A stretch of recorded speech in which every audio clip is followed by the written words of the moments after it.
नमस्कार प्यारे बच्चों, मैं अंकुर अग्रवाल आकाश के हिंदी यूट्यूब चैनल पर आप सबका हार्दिक स्वागत करता हूं। बियॉन्ड लिमिट इस सीरीज़ में आज हम जेई एडवांस 2021 का पेपर 2 डिस्कशन करने जा रहे हैं। तो स्टार्ट करते हैं क्वेश्चन नंबर 1 से। क्वेश्चन नंबर 1 में परमुटेशन एंड कॉम्बिनेशन चैप्टर से है और इसमें अपने को 4 सेट दे रखे हैं, S1, S2, S3, S4।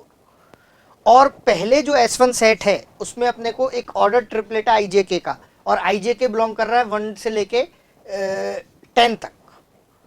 फिर उसने बोल रखा है number of element in S1 is N1। जैसे SR में नंबर ऑफ एलिमेंट उसने बोल रखा है NR, तो S1 में नंबर ऑफ एलिमेंट्स कितने हो जाएंगे N1। और ऑप्शंस में आप देखेंगे N1, N2, N3, N4 इनकी ही बात की हुई है। तो मैं N1 की बात करूं यानी number of element in set 1, तो इसमें अगर आप देखेंगे ऑर्डर ट्रिपलेट आएंगे IJK। I 1 से लेके 10 तक लाई कर रहा है, J भी 1 से लेके 10 तक लाई कर रहा है और K भी 1 से लेके 10 तक लाई कर रहा है।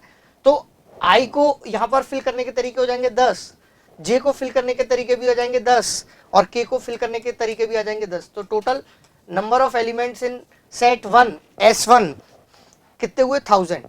तो ऑप्शन ए यहाँ पर करेक्ट है।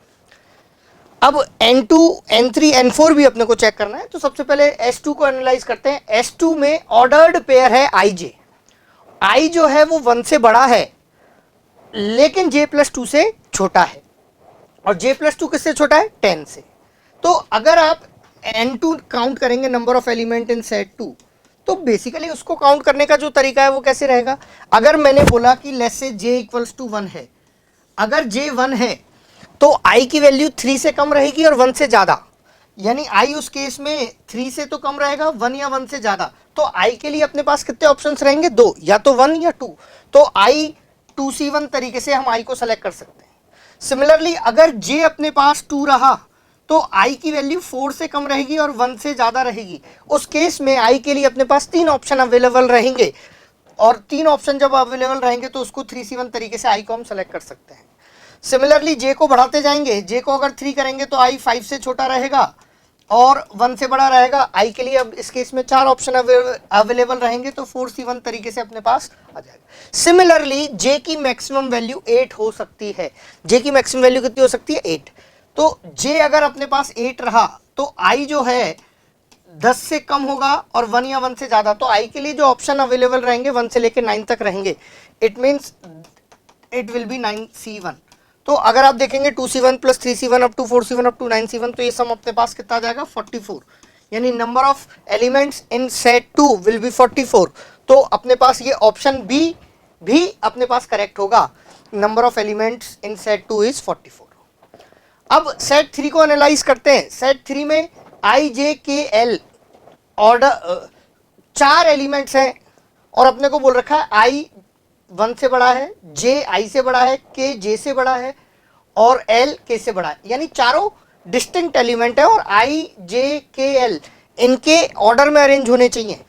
तो सबसे पहले आप देखेंगे N3 के लिए, तो N3 के लिए बेसिकली ये चारों जो एलिमेंट है I J K L चारों डिफरेंट रहेंगे।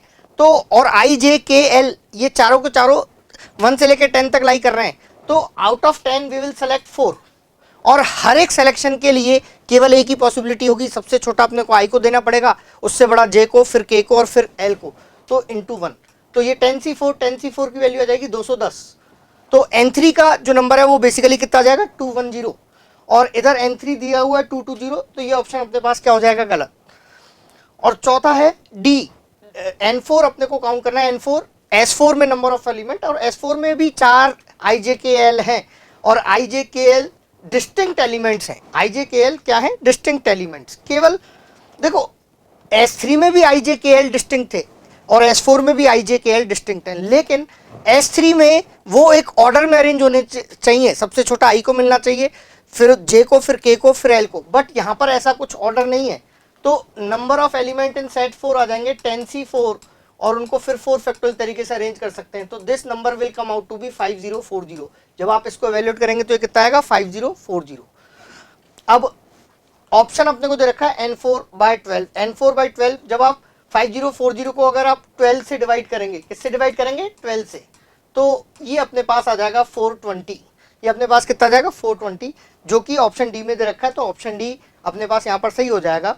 तो A B D will be the correct option. ये भी मल्टीपल चॉइस क्वेश्चन है ये फर्स्ट, और इसमें पार्शियल मार्किंग थी। अगर आप इसका स्टेटिस्टिक्स देखेंगे तो अनअटेम्प्टेड जो परसेंटेज है वो 50.68% है, करेक्ट रिस्पॉन्स 7.35 है। क्वेश्चन का डिफिकल्टी लेवल मॉडरेट रखा गया है, मॉडरेट क्वेश्चन है, और इसको सॉल्व करने का जो टाइम आइडियल टाइम 3-4 मिनट्स है। कैलकुलेशन इसमें इतनी कोई इन्वॉल्व ज़्यादा नहीं है। देखते हैं क्वेश्चन नंबर 2।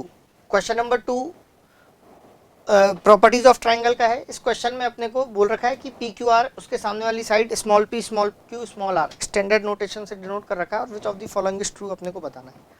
ऑप्शन ए में कॉस पी की वैल्यू दे रखी है। अगर हम देखेंगे कॉस पी, तो कॉस पी कोसाइन फॉर्मूला से आप उसका फॉर्मूला लिख सकते हो। तो कॉस पी जो अपने पास आएगा वो आ जाएगा Q square plus R square minus P square upon 2 QR। और अगर आप इनको सेपरेट करेंगे तो ये कुछ इस तरीके से बन जाएगा Q by R plus R by Q divided by 2 minus P square by 2QR। अब आप ऑब्जर्व करेंगे तो ये नंबर प्लस इसका रेसिप्रोकल लिखा हुआ है, यहाँ पर नंबर प्लस इसका रेसिप्रोकल लिखा हुआ है, और नंबर प्लस उसके रेसिप्रोकल की वैल्यू हमेशा 2 या 2 से बड़ी होती है। तो this value is always greater than equals to 2। तो कॉस पी अपने पास यहाँ से will be greater than equals to 1 minus P square upon 2QR आ जाएगा, जो कि ऑप्शन ए में दे रखा है, which is a correct option. Option B की वैलिडिटी को अगर आप चेक करें तो ऑप्शन बी के राइट हैंड साइड में अगर आप देखेंगे, ऑप्शन बी के राइट हैंड साइड में डिनोमिनेटर में इधर भी p प्लस क्यू, इधर भी p प्लस क्यू, तो p प्लस क्यू मल्टीप्लाई कर देंगे तो अपने पास आ जाएगा p cos R plus q cos R is greater than equals to q cos p minus r cos p plus p cos q माइनस r cos q। अब यहां पर आप प्रोजेक्शन रूल की हेल्प ले लेंगे, और प्रोजेक्शन रूल में q cos p plus p cos q ये अपने पास स्मॉल r के इक्वल रहेगा। किसके इक्वल रहेगा? स्मॉल r के इक्वल रहेगा। और यहां पर r cos p को इधर लेके आएंगे, r cos q को इधर लेके आएंगे, तो अपने पास बेसिकली आ जाएगा p cos r plus r cos p। Similarly q cos r plus r cos q is greater than equals to small r। अब आप देखेंगे यहां पर भी प्रोजेक्शन रूल लग जाएगा, तो ये वाली वैल्यू q हो जाएगी स्मॉल q, ये वाली वैल्यू स्मॉल p हो जाएगी, is greater than equals to r। और ट्राइंगल में sum of two side is always greater than third side, तो p plus q always greater than r आएगा। इनफैक्ट इक्वलिटी भी hold नहीं करेगा, but this inequation will hold true. तो option B is also correct option. Option B भी अपने पास यहाँ पर क्या हो जाएगा? करेक्ट। नाउ ऑप्शन सी की वैलिडिटी को हम चेक करें तो ऑप्शन सी में अपने पास लिखा हुआ है q plus R upon p is less than 2 under root sine q sine r upon sine p। आप देखेंगे small q small r small p, और इधर sine q sine r sine p। तो यहां पे मैं साइन लॉ यूज कर सकता हूं, और साइन लॉ अगर आप देखेंगे तो अपने पास ये स्मॉल q को लिख सकते हो 2r साइन q, इसको लिख सकते हो 2r साइन r, और इसको लिख सकते हो 2r साइन p। तो ये बेसिकली 2r कॉमन आके कैंसिल आउट हो जाएगा, it will become sine q plus sine r upon sine p is less than 2 under root sine q sine r upon sine p।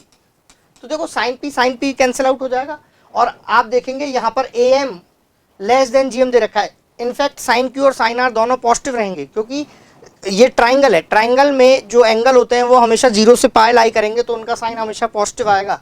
तो sign q और sign r का am उसके gm से बड़ा या equal आएगा। तो ये इनइक्वलिटी गलत यहाँ पर दे रखी है, लेस देन। तो option C will be wrong option. Now will verify option D. Option D में अपने को दे रखा है कि जो स्मॉल p साइड है वो छोटी है q से और small p side will be is less then small r। फिर अपने को दे रखा है cos q is greater then p by r, तो इसको भी मैं लिख देता हूं, cos q is greater than p by r. Similarly, cos r is greater than p by q. p by q अगर आप इधर देखेंगे तो ये अपने पास, अगर मैं इसको लिख दूं r cos q is greater than p, ये रिलेशन 1 है, और q cos r is greater then p, अगर मैं इन दोनों को ऐड करूं तो दोनों बोथ साइड पॉजिटिव ही हैं, क्योंकि ये p से बड़ा है, ये भी p से बड़ा है, तो p तो पॉजिटिव, p जो साइड ऑफ ट्रायंगल हो तो पॉजिटिव रहेगी। अगर मैं इन दोनों को ऐड करूंगा तो अपने पास आएगा r cos q plus q cos r is greater than 2p, और ये वाली वैल्यू बेसिकली प्रोजेक्शन रूल से किसके बराबर हो जाएगी, ये वाली वैल्यू p के बराबर हो जाएगी, तो p is greater than 2p which is false. तो ऑप्शन डी भी इस तरह से अपने को क्या दे रखा है, फॉल्स, तो ऑप्शन डी भी गलत हो जाएगा। तो इसका जो आंसर है वो क्या हो जाएंगे, ए और बी। अब यहाँ पे आप देखेंगे तो concept use properties of triangle, हालांकि इसमें प्रॉपर्टीज ऑफ ट्राइंगल के अलावा एलजेब्रा के कॉन्सेप्ट्स एएम जीएम ये सब भी यूज हो रखा है। करेक्ट रेस्पॉन्स इसमें 9.86% है। क्वेश्चन को मैंने हार्ड कैटेगरी में रखा है क्योंकि काफ़ी सारे कॉन्सेप्ट की मिक्सिंग है यहाँ पर, और इसको सॉल्व करने में टाइम भी थोड़ा कंज्यूम होगा अगर हम पहली बार सॉल्व करते हैं, तो इस तरीके से इसको 4-5 मिनट इसमें टाइम रखा हुआ है। Let's see question number 3। Question 3 में एक फंक्शन दे रखा है -π/2 से π/2 टू आर, कंटिन्यूअस फंक्शन है, f0 की वैल्यू 1 दे रखी है, 0 से π/3 ft dt भी अपने को 0 दे रखा है। Then which of the following statements is और are true, the equation fx - 3 cos 3x = 0 at least one root. अब देखो ये जो स्टेटमेंट आ रहा है at least one root, at least one solution, तो ये जो एटलीस्ट वन सॉल्यूशन है this is result of either Rolle's और Lagrange's mean value theorem, LMVT और इंटरमीडिएट वैल्यू थ्योरम। तो अब यहाँ पर इस तरह के क्वेश्चंस में बेसिकली अब हम रोल्स एलएमवीटी लगाने की कोशिश करेंगे। तो ऑप्शन ए में अपने को बेसिकली बोला हुआ है it is fx - 3 cos 3x = 0 का एटलीस्ट वन सॉल्यूशन है 0 to π/3 में। तो अब इसके लिए एक फंक्शन कंसीडर कर लेंगे gx, and gx will be 0 to x ft dt minus sin 3x, और ये फंक्शन हम कंसीडर करेंगे 0 से π/3 में। तो आप देखेंगे g0 की value basically we will have g0 will be 0, और g ऑफ π/3 0 से π/3 ft dt 0 गिवन है, इधर π/3 पुट करेंगे तो इधर sin पाई आएगा वो भी 0 रहेगा, ये भी 0 आ जाएगा, मतलब 0 पर g की वैल्यू भी 0 है, g π/3 की वैल्यू भी क्या है 0, तो इनके बीच में रोल्स लग जाएगा। Bye roles we can say g'(x) is 0 at least once in open 0 to π/3, और जैसे ही इसका डेरिवेटिव करेंगे तो अपने पास आ जाएगा fx - 3 cos 3x = 0 in 0 to π/3। तो एटलीस्ट वन सॉल्यूशन अपने को चाहिए था 0 to π/3, तो ऑप्शन ए अपने पास इस तरह से क्या हो गया, वेरीफाई। सिमिलरली ऑप्शन बी को अगर आप देखेंगे तो ऑप्शन बी भी कुछ इस तरह का, ये fx - 3 sin 3x = -6/π, at least one solution in 0 to π/3।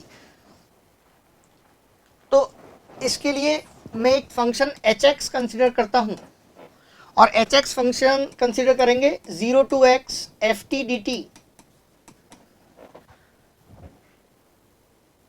Plus cos 3x plus 6/πx, और फंक्शन मैंने इस तरह से कंसीडर किया है कि इसका डेरिवेटिव जो अपने को रिक्वायर्ड है वही आ जाए, और ये इंटरवल दोबारा 0 से π/3 हम कंसीडर करेंगे तो h of 0 will come out to be 1, h of 0 अपने पास कितना जाएगा 1।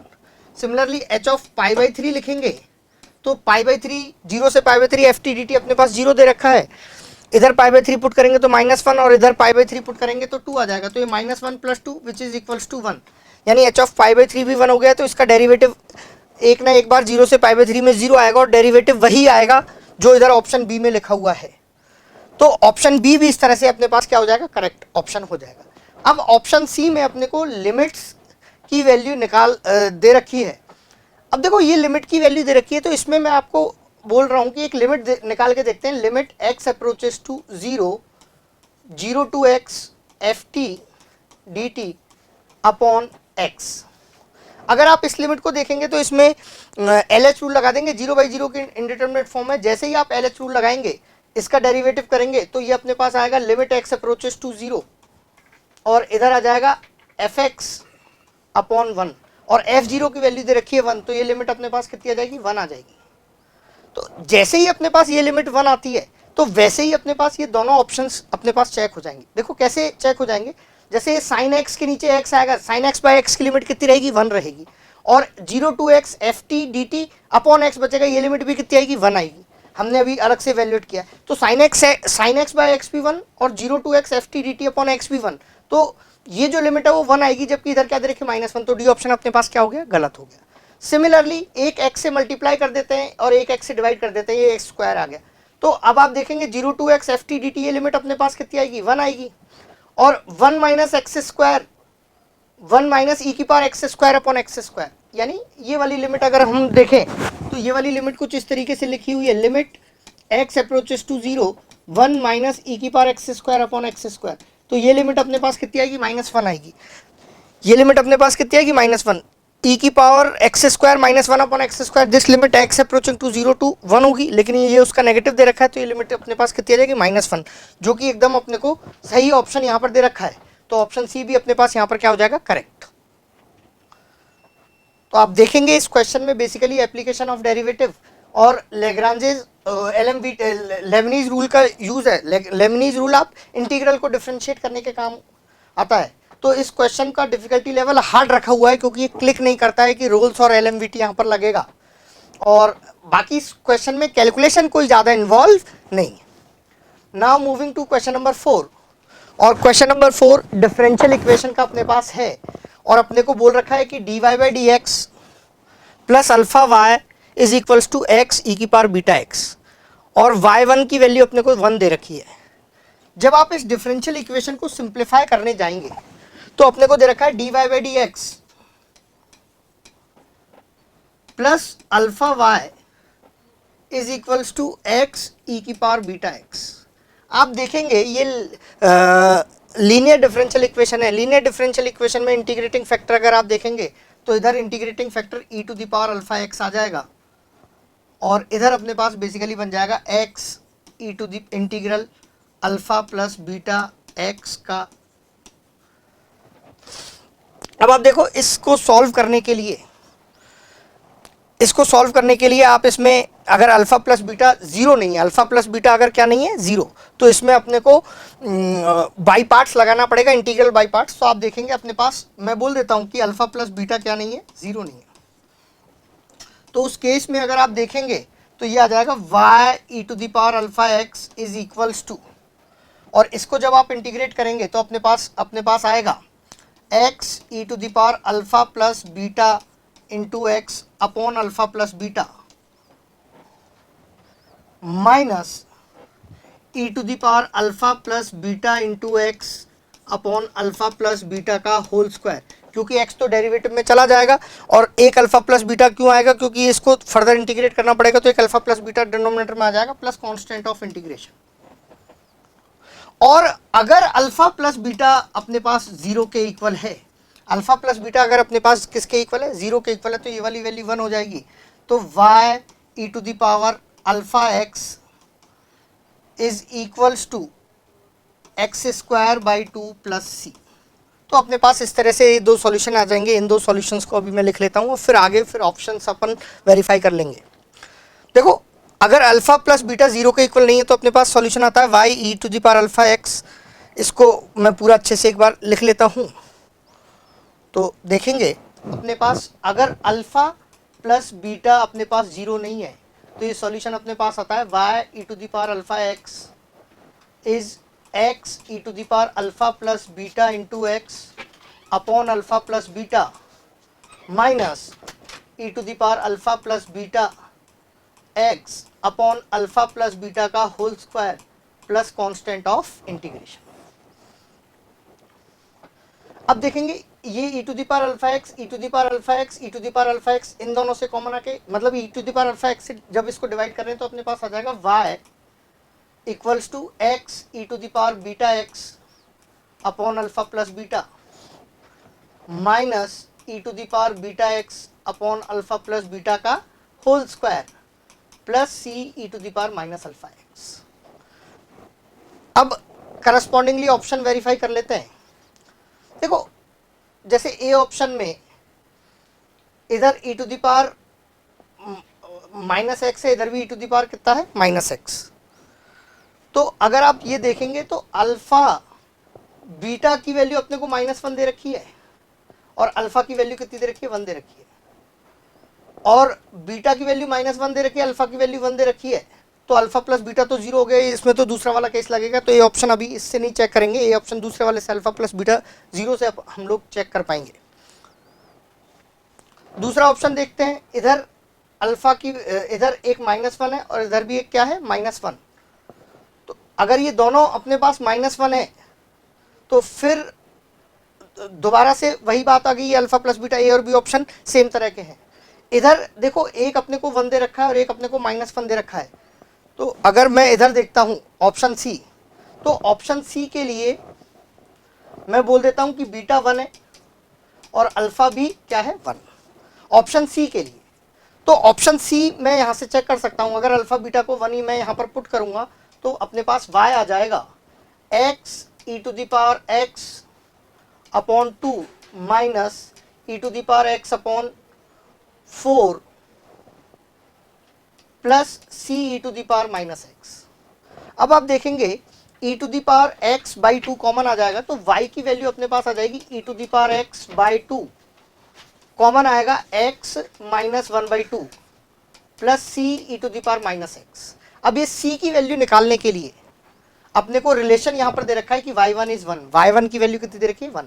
तो जैसे ही आप y1 यहां पर पुट करेंगे तो c आ जाएगा, और c आ जाएगा तो उस हिसाब से ऑप्शन सी यहाँ पर क्या कर जाएगा वेरीफाई कर जाएगा, ऑप्शन सी इसको सेटिस्फाई कर जाएगा। और जब अल्फा प्लस बीटा 0 के इक्वल है तो अपने पास सॉल्यूशन सेट ये आया है। इस सॉल्यूशन सेट को हम आगे देखते हैं कि अगर अल्फा प्लस बीटा अपने पास 0 है तो अपने पास आया y ई की power alpha x is equals to y E to the power alpha x is equals to x²/2 plus C. और अल्फा प्लस बीटा यहाँ पर 0 है, अल्फा प्लस बीटा जैसे यहाँ पर 0 है यहाँ पर भी अल्फा प्लस बीटा अपने को दे रखा है 0। तो अब मैं यहाँ पर इसको अगर ऐसे लिखूंगा तो अपने पास आ जाएगा y equals to x²/2 E to the power minus alpha X plus C E to the power minus alpha X. और अब अल्फा को 1 यहाँ पर पुट करेंगे, जैसे ही अल्फा को 1 पुट करेंगे तो अपने को दे रखा है सी की वैल्यू निकालनी पड़ेगी अपने को। y1 पर किसके इक्वल दे रखा है 1, तो 1 is equals to alpha is 1, तो ये x भी अपने 1 पुट किया तो e to the power -1/2 plus C E to the power -1। तो जो ये c है इसकी वैल्यू बेसिकली अगर आप ये देखेंगे तो ये 1/e और ये 1/e इधर मल्टीप्लाई हो जाएगा, तो ये आ जाएगा e - 1/2 is equals to c।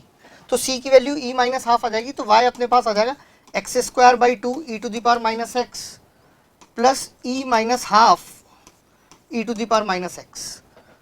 तो अपने पास ये हो जाएगा, और ये एग्जैक्टली यही ऑप्शन ए में अपने को दे रखा है, तो ऑप्शन ए अपने पास इसका क्या हो जाएगा सॉल्यूशन सेट अपने पास हो जाएगा। तो इसके जो आंसर्स हैं वो बेसिकली ऑप्शन ए और ऑप्शन सी अपने पास हो जाएंगे। Differential equation, linear differential equation का इसमें कॉन्सेप्ट इन्वॉल्व है। अगर आप देखेंगे डिफरेंशियल इक्वेशन तो इस क्वेश्चन को भी करेक्ट रिस्पॉन्स काफ़ी कम है, इसलिए इसको हार्ड की कैटेगरी में रखा गया है, क्योंकि आपने को 2 केसेस एनालाइज करने हैं, अल्फा प्लस बीटा या तो 0 के इक्वल है या अल्फा प्लस बीटा 0 के इक्वल नहीं। Now moving towards question number 5। Question number 5 vectors का है और अपने को दे रखा है कि O एक ओरिजिन है, O ओरिजिन है और OA और OB 2 वेक्टर्स गिवन है, और OC वेक्टर भी अपने को दे रखा है। OC vector is given as half OB minus lambda OA। ठीक है। और लैम्डा अपने को दे रखा है पॉजिटिव, और अपने को यहां पर देखेंगे तो ओ बी क्रॉस ओ सी वेक्टर का मॉड अपने को गिवन है 9/2। अब ये अगर मैं डेटा यूज करूं ओ बी और ओ सी का क्रॉस, तो ओ बी और ओ सी का जब क्रॉस यूज करूंगा तो ओ बी वेक्टर को मैं यहां पर या ओ सी वेक्टर को मैं यहां पर पुट करूंगा तो ये अपने पास आ जाएगा O B vector cross 1/2 O B vector minus lambda times O A vector का मॉड इज 9/2। अब ये ओ बी वेक्टर अंदर मल्टीप्लाई हुआ तो O B cross O B will be 0। अब ये माइनस साइन इनके पोजीशन चेंज कर देगा तो अपने पास आ जाएगा mod lambda by 2 O A cross O B is 9/2। तो 2 से 2 तो कैंसिल आउट हो गया, लैम्डा पॉजिटिव है तो लैम्डा अपने पास यहाँ पर सीधे लैम्डा खुलेगा। अब ओ ए क्रॉस ओ बी का अपने को मॉड चाहिए। अब ओ ए क्रॉस ओ बी का मॉड के लिए आप फॉर्मूला यूज कर लेंगे। फॉर्मूला क्या है, O A cross O B का mod is square root of O A dot O B, sorry square root of mod of O A square mod of O B square minus O A dot O B का whole square. और अगर आप ये देखेंगे तो अपने पास यहाँ पर ओ ए वेक्टर भी दे रखा है, ओ बी वेक्टर भी दे रखा है। तो ओ ए का स्क्वायर अगर करेंगे तो ये 9 आएगा और ये वाली वैल्यू भी 9 आएगी और इनका डॉट करेंगे तो 0 आ जाएगा। तो ये ओ ए क्रॉस ओ बी का मॉड बेसिकली 9 आ जाएगा। और जैसे ही ये अपने पास 9 आएगा तो ये वाली वैल्यू 9 आएगी तो लैम्डा की वैल्यू अपने पास कितनी आ जाएगी 1। तो लैम्डा अपने पास क्या मिल गया, 1 मिल गया।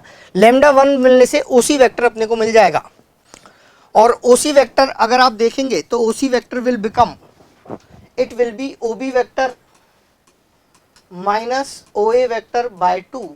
और ओ बी वेक्टर में से ओ ए वेक्टर को अगर सब्ट्रैक्ट करेंगे, ओ बी वेक्टर में से ओ ए वेक्टर को सब्ट्रैक्ट करेंगे तो माइनस आई माइनस 4j प्लस के, माइनस आई प्लस 4j प्लस के, sorry it is minus 4j आएगा डिवाइडेड बाय 2। तो अपने को ओसी वेक्टर भी अपने को यहां पर मिल गया है। और अगर ओ ओरिजिन है तो ए के पोजीशन वेक्टर मिल गए, बी के पोजीशन वेक्टर मिल गए और सी के भी पोजीशन वेक्टर मिल गए। तो projection of O C on O A, अब ये सिंपल सा है कि अगर ओ सी वेक्टर का ओ ए पर प्रोजेक्शन लिखना है तो ओ C vector dot O A vector upon mod O A vector, जिसको आप आसानी से फाइंड आउट कर सकते हो। ठीक है जी, तो इस तरह से ये ऑप्शन करेक्ट आ जाएगा। Area of triangle O A B, तो ओ ए बी ट्राइंगल का एरिया अगर आप लिखोगे तो area of triangle O A B अगर आप लिखोगे तो it will be half mod O A cross O B. और O A cross O B का मॉड अभी हमने निकाला है, इट इज 9, तो ये 9/2 आ जाएगा। और जो कि यहाँ पर दे रखा है तो बी ऑप्शन भी अपने पास क्या हो जाएगा, करेक्ट हो जाएगा। एरिया ऑफ ट्राइंगल एबीसी निकालना है तो अपने को निकालना होगा एरिया ऑफ ट्राइंगल एबीसी, तो इसको आप लिखेंगे half A B cross A C vector का मॉड। और ए का पोजीशन वेक्टर पता है, बी का पोजीशन वेक्टर पता है, सी का पोजीशन वेक्टर पता है, ये भी आप इजीली इवैल्यूएट कर पाओगे। और ये वाली वैल्यू भी 9/2 आ जाएगी।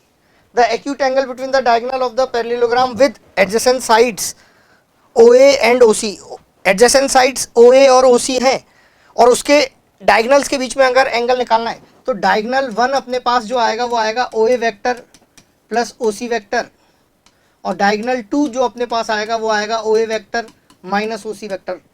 और इनके बीच में एंगल निकालना बड़ा आसान है, आप आसानी से फाइंड आउट कर लेंगे। तो ऑप्शन डी अपने पास इनकरेक्ट आएगा।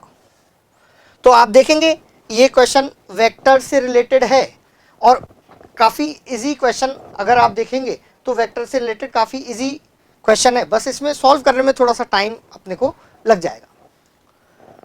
Now moving towards question number 6। Question number 6 conic section का है। कोनिक सेक्शन में भी पैराबोला पोर्शन का है। अपने को एक पैराबोला दे रखा है y square equals to 8x, standard parabola y square equals to 8x, और एक p पॉइंट दे रखा है। पैराबोला है y square is equals to 8x, ठीक है। और एक पॉइंट p दे रखा है। पॉइंट p अगर आप देखेंगे तो -2,4 है। अगर इस पैराबोला की डायरेक्ट्रिक्स की बात करते हैं तो इस पैराबोला की डायरेक्ट्रिक्स x इक्वल्स टू -2 रहेगी, यानी पॉइंट p किस पे लाई करेगा, डायरेक्ट्रिक्स पे लाई कर रहा है।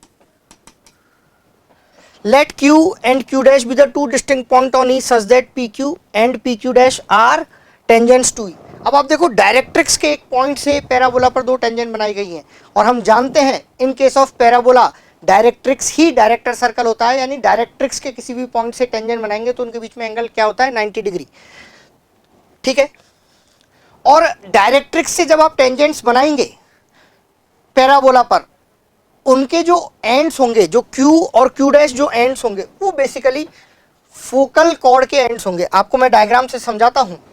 जैसे अपने पास लिखा हुआ है parabola y square equals to 8x, इस पैराबोला की डायरेक्ट्रिक्स x इक्वल्स टू -2 है। -2,4 से अगर आप यहां पर बनाएंगे टेंजेंट्स तो वो उनके बीच में एंगल 90 डिग्री आएगा। ये पॉइंट Q है और ये पॉइंट क्या है Q डैश, ये point P।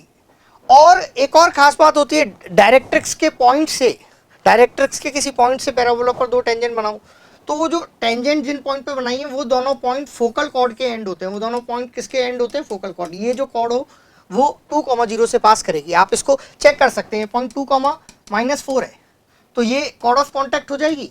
Cord of contact की इक्वेशन लिखेंगे y square equals to 8x, और y square equals to 8x के लिए कॉर्ड ऑफ कॉन्टैक्ट आ जाएगा y1 is equals to 4 into x plus x1, और y1 की जगह आप पुट करेंगे -4 और x1 की जगह क्या पुट करेंगे 2, तो अपने पास आ जाएगा -4y is equals to, sorry ये -2,4 है, ये कितना है -2,4 है, तो इधर ये 4x -2, तो ये पॉइंट 2,0 से पास करेगा which is focus of this parabola. मतलब ये जो कॉर्ड है बेसिकली क्या हो जाएगी? फोकल कॉर्ड हो जाएगी। तो अब ऑप्शंस, अब आप आगे पढ़ते हैं तो ऑप्शंस में अपने को क्या दे रखा है? The triangle PFQ is right angle, the triangle PFQ is right angle. अब आप देखो इस ट्राइंगल की बात की गई है, PFQ इज राइट एंगल। अब देखो ये अगर फोकस है, पैराबोला में एक प्रॉपर्टी होती है portion of tangent, portion of tangent intercepted between point of tangency and directrix subtend right angle at focus. ये वाला जो एंगल है वो हमेशा क्या रहेगा? 90 डिग्री रहेगा। आप जनरल पैराबोला के लिए, sorry standard parabola y square equals to 4x के लिए आसानी से प्रूव करते हैं। ये प्रॉपर्टी हम लोग क्लास में रखते हैं। Portion of tangent intercepted between point of tangency and directrix subtend right angle at focus. तो अपने पास ये ऑप्शन है बेसिकली क्या हो जाएगा? करेक्ट, प्रॉपर्टी का डायरेक्ट सवाल। The triangle QPQ dash is a right angle triangle, yes. Director circle है, डायरेक्ट्रिक्स, तो इन ये जो एंगल है वो बेसिकली 90 डिग्री रहेगा, और यही अपने से बोल रखा है। The distance between P and F, point P और F के बीच में डिस्टेंस आप देख लेंगे। F अपने को पता है 2,0, P है -2,4, इनके बीच में डिस्टेंस अगर आप निकालेंगे तो डिस्टेंस बेसिकली आ जाएगी 16 + 16, it will come out to be 4√2, and इन यहाँ पर ये ऑप्शन में 5√2 दे रखी है तो ये अपने पास गलत हो जाएगा। और डी ऑप्शन में दे रखा है F lies on the line joining Q and Q dash which is also correct, तो option D is also correct. तो क्वेश्चन 6 के जो आंसर है वो A, B, D हो जाएंगे। और आप देखेंगे ये पैराबोला की प्रॉपर्टीज से रिलेटेड एक जनरल सा क्वेश्चन अपने पास यहाँ पर आया है। कोनिक सेक्शन है, और देखो करेक्ट रेस्पॉन्स भी काफ़ी है। डिफिकल्टी लेवल इजी है क्योंकि ये सारी प्रॉपर्टीज हम लोग क्लास में लिस्ट करते हैं, सब आपने आसानी से पढ़ा हुआ है और सब इसमें कैलकुलेशन का कोई ज़्यादा इन्वॉल्वमेंट नहीं है। Let's see question number 7। Question number 7 question stamp है। इस पैराग्राफ के बेसिस पे दो क्वेश्चन अपने को गिवन है, तो हम सबसे पहले पैराग्राफ को पढ़ते हैं और पैराग्राफ को पढ़ के उसको इंटरप्रेट करते हैं। अपने को बोल रखा है रीजन आर, रीजन आर में ऑर्डर्ड पेयर XY है और x पॉजिटिव है और y square less than 4 - x है। अगर मैं इस रीजन आर को प्लॉट करूँ तो ये अपने पास y एक्सिस के राइट वाला पोर्शन अपने पास आएगा, क्योंकि अपने को बोल रखा है कि x is greater than equals to 0। और अगर ये पैराबोला 4 - x को प्लॉट करूंगा तो पैराबोला कुछ इस तरीके से आएगा, और इसके अंदर मतलब ये वाला रीजन आर की बात कर रखा है अपने को question. Let f be the circles, f be the family of all circle containing r, r के अंदर जो सर्कल्स हैं, and have centres on x axis, यानी जो सर्कल्स हैं उनका सेंटर किस पर होना चाहिए? x एक्सिस, और रीजन r के अंदर होने चाहिए। Let c be the circle that has largest radius among these circle. और देखो इस क्वेश्चन में अपने को radius of the circle C निकालना है, मतलब लार्जेस्ट सर्कल की रेडियस निकालनी है।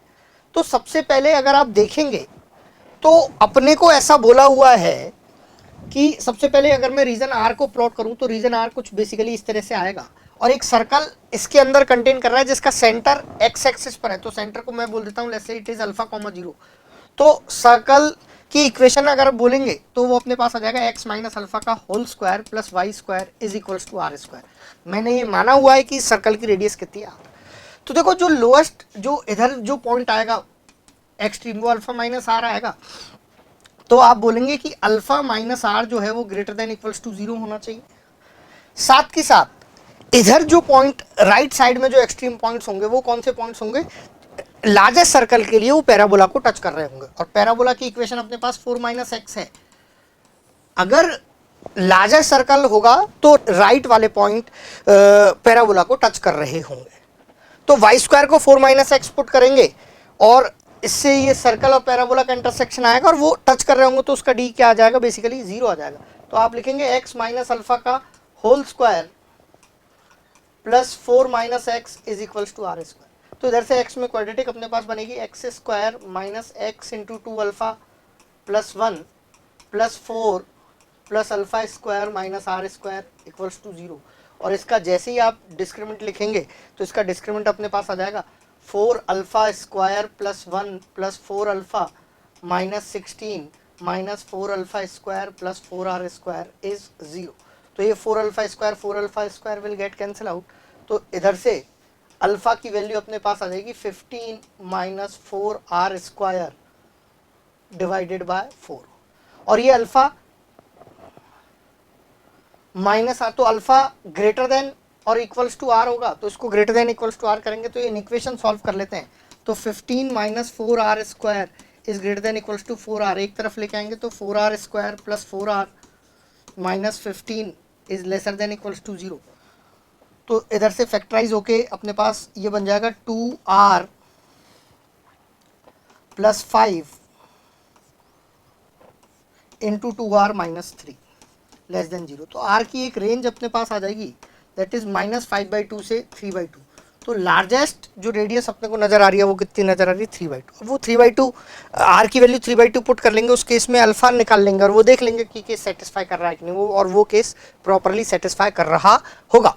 तो जो रेडियस है उसकी वैल्यू अपने पास कितनी आ जाएगी, 1.5। देखो ये जो क्वेश्चन है अगर इसमें कॉन्सेप्ट देखेंगे पैराबोला और सर्कल का कॉन्सेप्ट यहाँ पर यूज किया गया है, करेक्ट रिस्पॉन्स 2.88% ही है। तो इसलिए इस क्वेश्चन को हार्ड की कैटेगरी में रखा गया है। हालांकि क्वेश्चन प्रोसीजरल है, थोड़ा आप चीज़ों को समझने में थोड़ा सा अप्रोच करने में टाइम लगता है, तो इसलिए 3-4 मिनट का टाइम यहाँ पर दिया हुआ है। अब इसका 8th पार्ट देखेंगे तो वैल्यू ऑफ अल्फा दे रखा है और अल्फा देखो क्या बोल रखा है, alpha comma beta be a point where this circle C meet the curve this.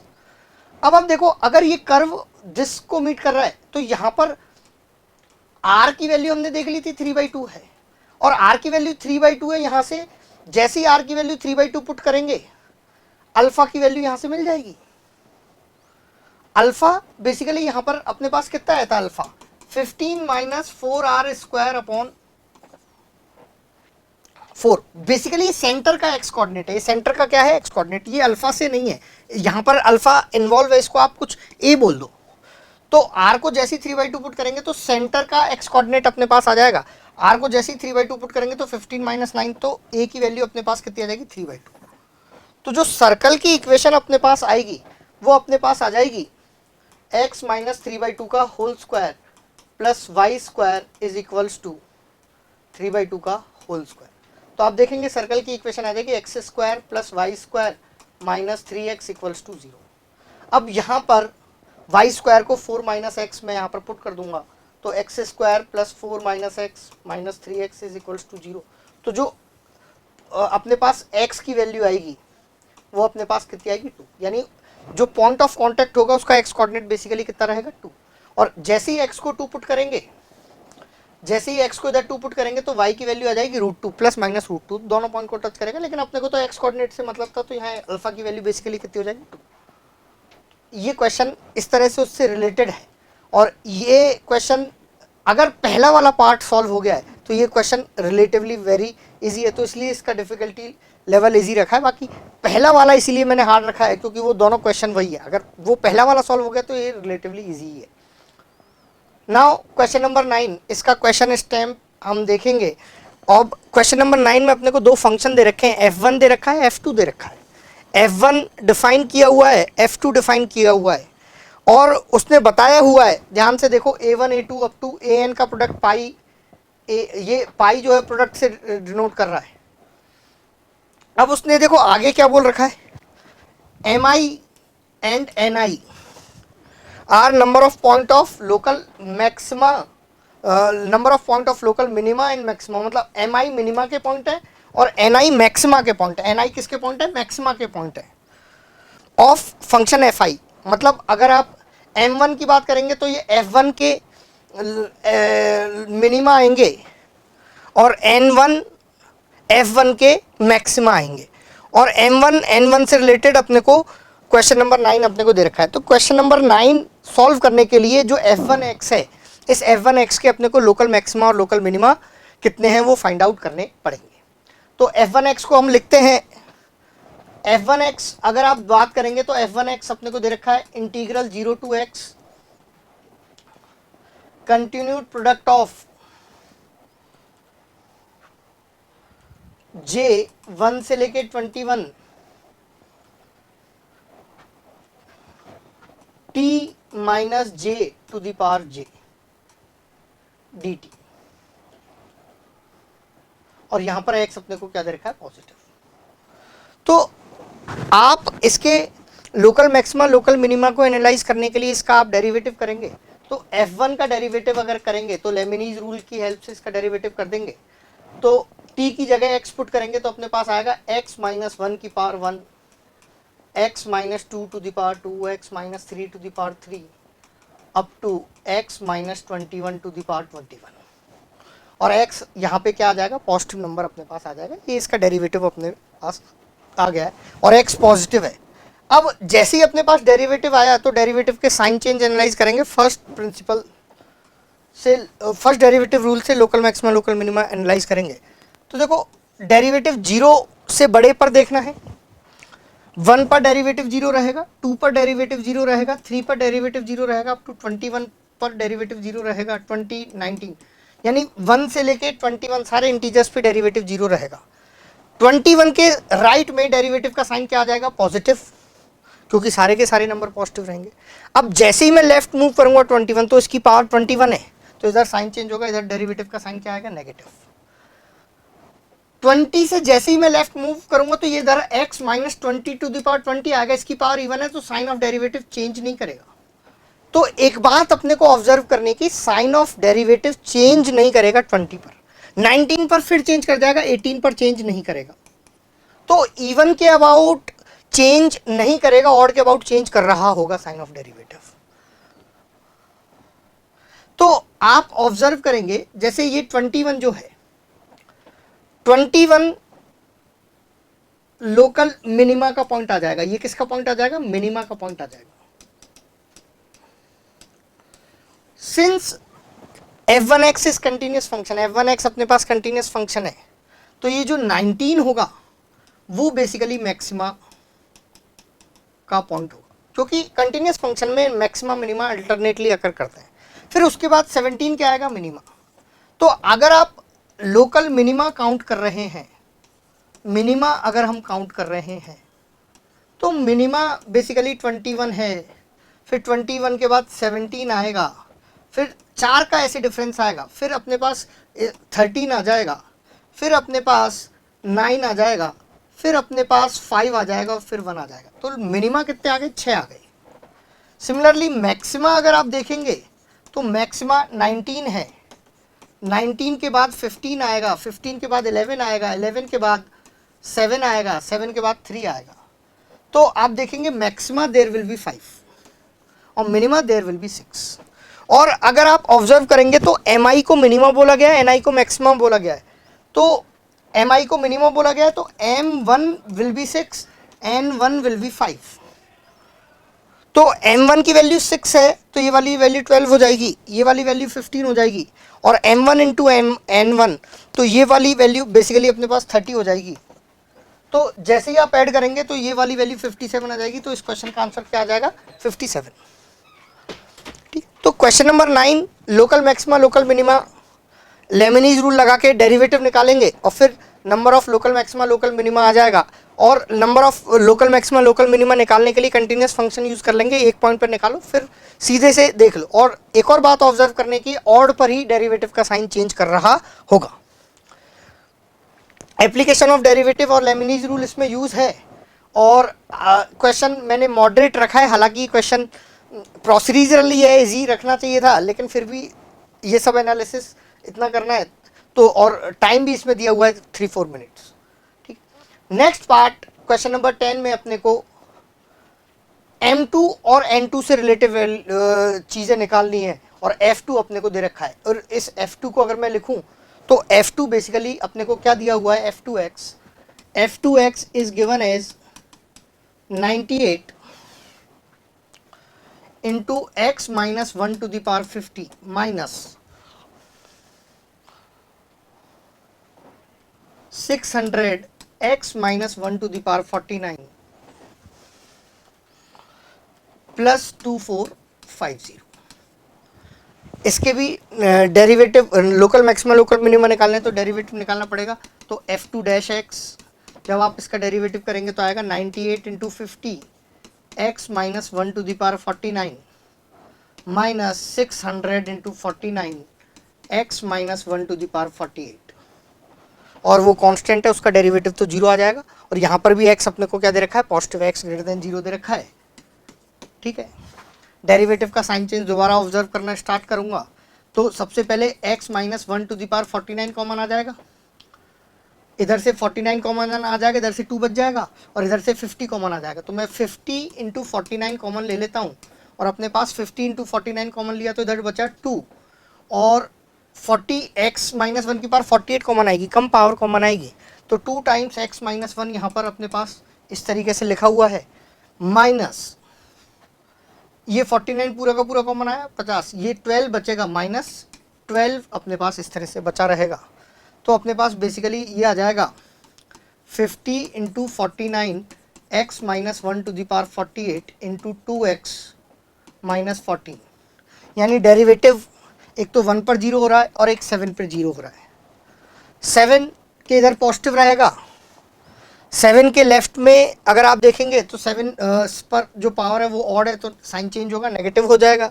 और फिर ये 1 पर इवन पावर है तो साइन चेंज नहीं होगा। तो आप देख रहे हैं डेरिवेटिव का एक ही बार साइन चेंज कर रहा है, और ये नेगेटिव टू पॉजिटिव कर रहा है, मतलब ये जो 7 है वो लोकल मिनिमा आ जाएगा। क्या आ जाएगा, लोकल मिनिमा। और 1 पर डेरिवेटिव का चूंकि साइन चेंज नहीं कर रहा तो 1 कोई भी एक्सट्रीमा नहीं रहेगा, तो इधर मैक्सिमा एक भी नहीं है, केवल मिनिमा ही है, दैट इज 7। अब यहां पर देखते हैं, देखो मिनिमा को उसने mi से नोट कर रखा है, तो mi की m2 की वैल्यू हो जाएगी 1, और n2 की वैल्यू कितनी हो जाएगी 0, और m2 और n2 की वैल्यू आने के बाद ये वैल्यू आ जाएगी, दिस इज 6 0 0। तो ये जो आंसर है वो बेसिकली किसके इक्वल हो जाएगा, 6 के इक्वल हो जाएगा। तो यहाँ पर F2 में अपने को F2 के लोकल मिनिमा लोकल मैक्सिमा अपने को एनालाइज करने हैं, और लोकल मिनिमा लोकल मैक्सिमा अपने को एनालाइज करने, डिफरेंशिएबल फंक्शन है, डेरिवेटिव की हेल्प से आप आसानी से कर सकते हैं। नाउ इस क्वेश्चन को देखते हैं, तो इसमें भी लेमिनीज रूल यूज है और इसको मॉडरेट रखा है। हालांकि अगर क्वेश्चन नंबर 1 हो जाएगा तो ये आसानी से हो जाएगा, और इसमें सॉल्व करने में 1-2 मिनट्स ही लगेंगे, ज़्यादा टाइम नहीं लगेगा, कॉन्सेप्ट तो लगभग सेम ही है। Now moving towards question number 11। Question number 11 integral से रिलेटेड है, डेफिनेट इंटीग्रल का क्वेश्चन है, और आप देखेंगे कि अपने को जी फंक्शन डिफाइन कर रखे हैं π/8 से 3π/8 में, और f फंक्शन भी π/8 से 3π/2 में 3π/8 में डिफाइन कर रखा है, और g1 फंक्शन को 1 बोल रखा है, g2 फंक्शन को 4x माइनस पाई बोल रखा है, और fx को क्या दे रखा है, साइन स्क्वायर x। अब अपने को s1 जो इंटीग्रल है उसकी वैल्यू अपने को निकालनी है, एस आई इंटीग्रल की वैल्यू दे रखी है, S1 इंटीग्रल की वैल्यू निकालनी है। तो I को अगर मैं 1 पुट करूंगा तो S1 इंटीग्रल अपने पास आएगा π/8 से लेके 3π/8 fx इंटू g1x dx, और g1x बेसिकली 1 आ जाएगा, तो ये π/8 से 3π/8 साइन स्क्वायर x का इंटीग्रल अपने पास आएगा। इसकी वैल्यू वैल्यूएट कर लेते हैं, तो S1 अपने पास क्या आएगी, π/8 से 3π/8 साइन स्क्वायर x dx। अगर आप इसमें king rule a plus b minus x property लगा देते हैं तो S1 की वैल्यू बेसिकली आ जाएगी पाई बाई 8 से 3 पाई बाई 8 और इन दोनों लिमिट्स का सम बेसिकली आ जाएगा पाई बाई 2। तो x को पाई बाई 2 माइनस एक्स से रिप्लेस करेंगे और जैसे ही आप x को पाई बाई 2 माइनस एक्स से रिप्लेस करेंगे तो sine square pi by 2 x minus sine square pi by 2 minus x बनेगा which will become cos square x d x. और जैसे ही आप इन दोनों को ऐड करेंगे तो 2s1 विल बिकम 1 dx और इंटीग्रल की लिमिट्स आ जाएंगी पाई बाई 8 से 3 पाई बाई 8। आसानी से इंटीग्रल अपने पास सॉल्व हो जाएगा। लिमिट्स का डिफरेंस आ जाएगा, लिमिट्स का डिफरेंस अगर आप करेंगे तो it will come out to be 2 pi by 8। तो 2 से 2 कैंसिल आउट हो गया। S1 की वैल्यू बेसिकली कितनी आ गई पाई बाई 8। S1 की वैल्यू को पाई बाई 8 जैसे यहाँ पर पुट करेंगे तो 16 upon pi into pi by 8। तो ये पाई से पाई विल कैंसिल आउट, ये अपने पास बेसिकली कितना आ जाएगा 2। तो ये जो इंटीग्रल है इसकी वैल्यू बेसिकली 2 आ जाएगी। आप देखेंगे ये क्वेश्चन काफ़ी इजी है, अनअटेम्प्टेड की परसेंटेज भी काफ़ी कम है और 40.96% का ये क्वेश्चन करेक्ट भी है। टाइम थोड़ी कैलकुलेशन के लिए दिया हुआ है। अब इसका सेकंड पार्ट देखते हैं। तो सेकंड पार्ट में अपने को S2 की वैल्यू निकालनी है और S2 अगर आप देखेंगे तो पाई बाई 8 से 3 pi by 8 f x g two x d x आएगा। अब S2 इंटीग्रल को अगर आप लिखेंगे तो it will come out to be pi by 8 to 3 pi by 8 sine square x that is f x into G2 और G2 अपने पास आएगा 4x माइनस पाई का मॉड, 4x माइनस पाई का मॉड। इसमें भी a plus b minus x property लगाई, मतलब x को पाई बाई 2 माइनस एक्स से आपने रिप्लेस किया तो S2 will come out to be pi by 8 to 3 pi by 8। ये sine square x cos square x में चेंज हो जाएगा और इधर बन जाएगा 4 into pi by 2 minus x minus pi का मॉड। जब आप इन दोनों को ऐड करेंगे तो सबसे पहले तो इधर बनेगा 2 पाई माइनस पाई मतलब पाई माइनस 4x। ये वाली वैल्यू और ये वाली वैल्यू इंटैक्ट सेम रहेंगी। इधर बेसिकली पाई माइनस 4x ही आएगा और यहाँ 4x माइनस पाई, हालांकि मॉड है तो कोई फर्क पड़ेगा नहीं। इन दोनों को जैसे ही ऐड करेंगे तो 2 times S2 will come out to be pi by 8 से 3 पाई बाई 8 और sine square x plus cos square x 1 हो जाएगा। तो ये बेसिकली 4x माइनस पाई का मॉड dx। अब अपने को ये वाली वैल्यू निकालने के लिए आप थोड़ा सा ग्राफिकल हेल्प ले लो तो जल्दी से आ जाएगा। देखो ये इस तरह का फंक्शन आएगा, ये पाई बाई 4 पर ऐसे या 2 पाई बाई 8 पर ये वाली वैल्यू इस तरह से वी शेप ग्राफ बनेगा। अपने को पाई बाई 8 से 3 पाई बाई 8 के बीच में निकालना है तो ये वाला एरिया की वैल्यू अपने पास आ जाएगी। और अगर आप देखेंगे पाई बाई 8 पुट करेंगे तो ये वाली वैल्यू बेसिकली पाई बाई 2 आएगी। तो आप ये जो एरिया निकालेंगे वो अपने पास आ जाएगा हाफ। ये वाला एरिया पाई बाई 8 है और हाइट अपने पास पाई बाई 2 है और ऐसे 2 पार्ट हैं। तो ये बेसिकली अपने पास कितनी आ जाएगी पाई बाय 16 और ये पाई बाय 16 किसकी वैल्यू होगी 2s2 की वैल्यू होगी। तो s2 की value will become pi by 32 और जैसे ही आप पाई बाय 32 को यहाँ पर पुट करेंगे यानी 14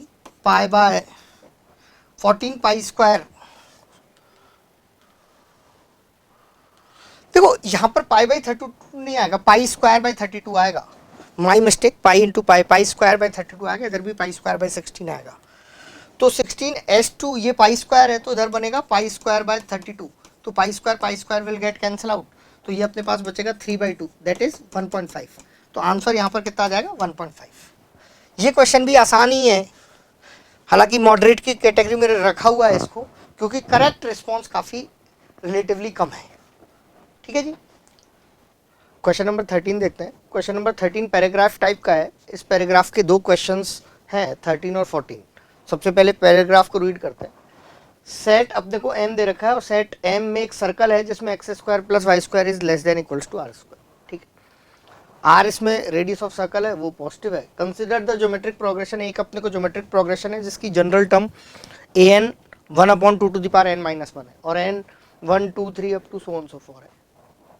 तो मैं सबसे पहले लिख लेता हूँ ये चीज़ें। अपने को दे रखा है m एक सर्कल अपने को दे रखा है x² plus y² is less than equals to r²। ये सर्कल और उसके इंटीरियर का एक रीजन हो जाएगा। फिर अपने को बोल रखा है कि एक ज्योमेट्रिक प्रोग्रेशन है और उस ज्योमेट्रिक प्रोग्रेशन में an जो है अपने पास 1/2 टू द पावर n - 1 है और n1 2 3 up to so on so forth है। ठीक है जी। Sn sum of the first n terms of this progression, Sn sum of first n terms। Next अगर आप देखेंगे for n greater than 1, for n greater than 1 Cn denote the circle with center Sn minus 1 and radius An। तो अपने को बोल रखा है एक Cn सर्कल है जिसका सेंटर Sn माइनस 1 कॉमा 0 है और उस सर्कल की जो रेडियस है that radius is An। Radius अपने को बोल रखा है An है। ठीक है, आगे देखते हैं। अब सबसे पहले Cn के बारे में बात कर लेते हैं। उसने बोल रखा है कंसिडर m विद रेडियस, मतलब जो ये सर्कल है उसकी रेडियस 1025/513 है। Let k be the number of all दो circles Cn that are inside M, Cm inside M होने चाहिए, L be the maximum number of possible circles among these k circles such that no two circle intersect। ठीक है, no two circle intersect, वो अपने पास k circles हैं ऐसे। तो सबसे पहले ऑब्जर्व करते हैं कि M जो अपने को यहाँ पर R का डेटा दे रखा है, तो R अपने को दे रखा है 1025/513। और अब हम सर्कल्स को एनालाइज करना स्टार्ट करते हैं। सबसे पहले C1 जो सर्कल होगा, C1 सर्कल का सेंटर होगा S0, 0 और उस सर्कल की जो रेडियस होगी that radius will be A1। Similarly जो C2 सर्कल है वो अपने पास उसका सेंटर रहेगा S1, 0 और उस सर्कल की जो रेडियस अपने पास रहेगी दैट विल बी A2। अब देखो, ये सबसे पहले तो M जो सर्कल है वो मैं प्लॉट करता हूं। तो सबसे पहले एक बड़ा सा सर्कल अपने पास यहां पर रहेगा। इस सर्कल का जो सेंटर है वो ओरिजिन है और रेडियस इसकी 1025। ये M पार्ट है और इस सर्कल का अंदर का इसमें ये सर्कल और सर्कल का इंटीरियर रीजन दोनों है। अब C1 में सेंटर S0, 0 है और आपको दे रखा है कि S0 की वैल्यू 0 है। तो जो C1 सर्कल है, इस सर्कल का जो सेंटर है वो तो ओरिजिन है और रेडियस A1 है। A1 अगर n को 1 पुट करेंगे तो 1 ही आएगा। तो अपने पास ये अपने पास C1 सर्कल अपने पास आ रहा है। दिस सर्कल इज C1 आ रहा है। अब C2 जो सर्कल है, C2 सर्कल का जो सेंटर आएगा वो S1, 0 आएगा और S1 some of first term के बराबर हो जाएगा, यानी ये S1 1, 0 के बराबर हो जाएगा इस सर्कल का सेंटर। और रेडियस इसकी कितनी आ जाएगी A2, A2 मतलब हाफ, यानी ये कुछ इस तरीके से आएगा। अब आप देखेंगे तो यहां पे ये वाली लेंथ कितनी हुई 1 और ये वाली लेंथ एक्स्ट्रा कितनी ऐड हुई 1/2। फिर अगली वाली लेंथ अपने पास क्या ऐड होगी इसमें 1/4। क्यों? क्योंकि जो अगला वाला जो सर्कल आएगा C3 उसका सेंटर अपने पास S2, 0 आ जाएगा और S2 विल बी 1 + 1/2, यानी 1 + 1/2 मतलब ये वाला पॉइंट हो जाएगा। अब आप देख रहे हैं अगर 3 सर्कल आपने ऐड किए तो 1, 1/2, 1/4, तो 3 लेंथ यहाँ पे 3 रेडियस यानी 3 टर्म्स यहाँ पर ऐड हो गई हैं। अगर मैं बोल रहा हूँ यहाँ पर n सर्कल्स अगर ऐड हुए तो 1 + 1/2 + 1/2² up to 1/2 to the power n-1। और ये जो सम है किससे छोटा होना चाहिए नंबर ऑफ सर्कल्स के लिए? 1025/513 से। जब आप इस सम को ऑब्जर्व करोगे तो ये सम अपने पास आ जाएगा 1 - 1/2 to the power n upon ये इधर 2 आ जाएगा इज लेस देन 1025/513। जब आप इसको सिंप्लीफाई करोगे तो it will come out to be 2 - 1025/513 is 1/2 to the power n-1। ये एलसीएम लेंगे तो ये अपने पास बन जाएगा 2 to the power n-1 is lesser than equals to 513। तो 2 टू द पावर n-1 513 से छोटा आएगा, मतलब n-1 should be less than equals to 9। अगर n-1 को 10 पुट कर दिया तो ये 1024 हो जाएगा, इससे कम नहीं आएगा। तो n is less than equals to 10। तो ऐसे 10 सर्कल अपने पास बन पाएंगे। कितने सर्कल बन पाएंगे? 10 सर्कल अपने पास बन पाएंगे। अब आप देखो जो ये C1 सर्कल है वो C2 के साथ इंटरसेक्ट कर रहा है, तो C1 C2 के साथ इंटरसेक्ट करेगा, C3 के साथ इंटरसेक्ट नहीं करेगा। अब C3 भी C4 के साथ इंटरसेक्ट करेगा, C5 के साथ इंटरसेक्ट नहीं करेगा, ये C7 के साथ इंटरसेक्ट नहीं करेगा, C9 के साथ इंटरसेक्ट। 10 सर्कल है, उन 10 सर्कल में से 5 सर्कल इंटरसेक्ट नहीं करेंगे आपस में, कोई भी दो, या C2, C4, C6, C8, C10 भी आपस में इंटरसेक्ट नहीं करेंगे। लाइकवाइज आप देख लेंगे कि ये इस तरह के सर्कल है, तो ये 2, 4 के साथ इंटरसेक्ट नहीं करेगा। अब आप इस सवाल को देखते हैं तो उसने बोल रखा है K be the number of all दो circle that are inside M। तो इस K की वैल्यू बेसिकली अपने पास कितनी आ गई, 10 आ गई। L be the maximum number of possible number of circles among these K circles such that no two circles intersect। तो इस केस में ही 5 आ रहा है, इस केस में ही 5 आ रहा है, तो नंबर ऑफ सर्कल्स इस दोनों केसेस में कितने आ गए, 5 5 आ गए। तो अपने पास बेसिकली क्या रहेगा, अपने पास कि ये जो L की वैल्यू है वो भी कितनी आ जाएगी, 5 आ जाएगी। K अपने पास 10 है, L की वैल्यू भी कितनी आ गई, 5 आ गई।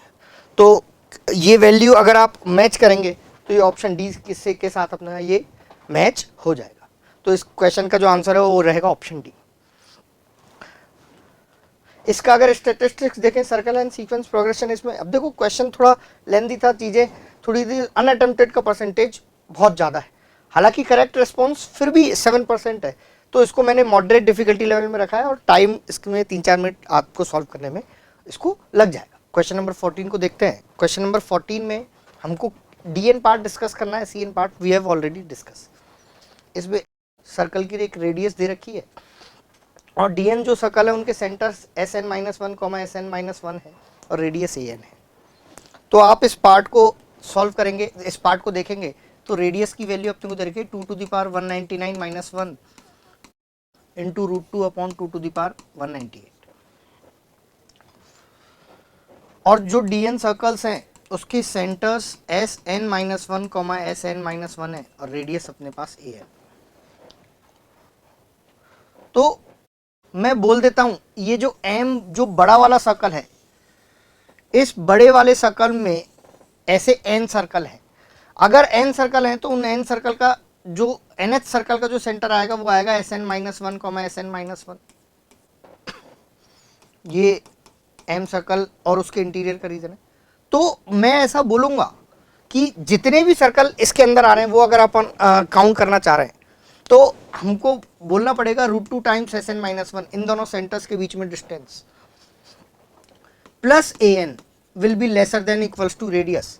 और रेडियस को थोड़ा सिंप्लीफाइड फॉर्म में लिख लेते हैं, तो मैं ऐसा उसको लिख सकता हूँ 2√2 minus √2 upon 2 to the power 198। अब Sn-1 n-1 टर्म्स का सम लिख लेते हैं, nth टर्म लिख लेते हैं। Sn-1 अगर हम लोग लिखेंगे Sn-1 तो आएगा √2 into 2 1 minus 1/2 to the power n-1 plus 1/2 to the power n-1 is less than 2√2 minus √2 upon 2 to the power 198। अब आप 2√2 को मल्टीप्लाई करेंगे तो ये 2√2 बनेगा, ये वाली टर्म इस 2√2 से कैंसिल आउट हो जाएगा।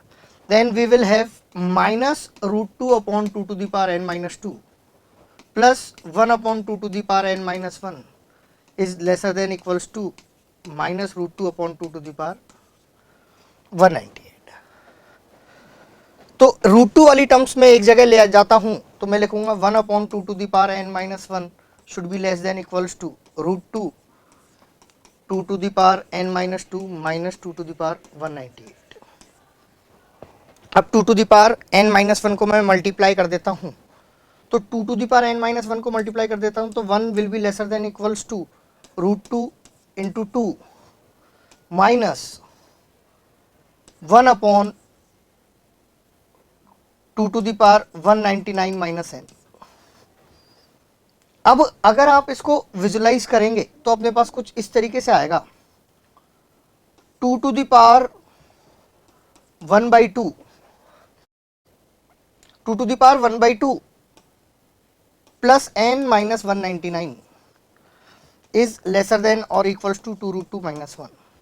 और ये वाली क्वांटिटी को अगर ऑब्जर्व करेंगे तो √2 अप्रोक्सीमेटली 1.4 होता है, तो it will come out to be 1.8। 1.8 से छोटा है, यानी n minus 199 plus half is less than 1 आएगा, तो n will be less than 200 minus half आएगा।